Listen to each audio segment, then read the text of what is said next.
નાયક મામલતદાર પોતાની ચેમ્બરમાં અન્ય લોકો સાથે વાતચીત કરી રહ્યા હતા ત્યારે જ એક ઈસમે એકાએક ચેમ્બરમાં ધસી આવી બાજુમાં પડેલી ખુરશી મામલતદાર પર ફેંકી અને મામલતદાર સાથે હાથાપાઈ કરી. આ સમગ્ર ઘટના સામે આવી છે જૂનાગઢથી, જ્યાં નાયક મામલતદાર ભાર્ગવભાઈ દામેચા પર ખુરશી ફેંકી હુમલો થયો છે.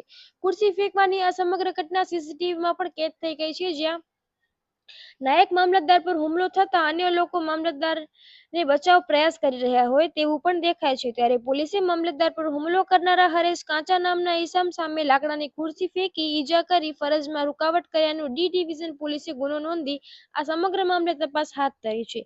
પ્રાપ્ત માહિતી અનુસાર રવિચંદેર નામના ઈસમે પહેલા મામલતદારને ફોન પર ધમકી આપી હતી, જ્યારે ત્યારબાદ હરેશ કાચા નામના ઈસમે મામલતદારની ચેમ્બરમાં ઘૂસી ગાળો આપી આરટીઆઈ કરવા તેમજ મારી નાખવાની ધમકી આપી અને હુમલો કર્યો તેવી રજીસ્ટર દસ્તાવેજના સોગંદનામા મુદ્દે આ માથાકૂટ થઈ હોવાનું પ્રાથમિક કારણ છે.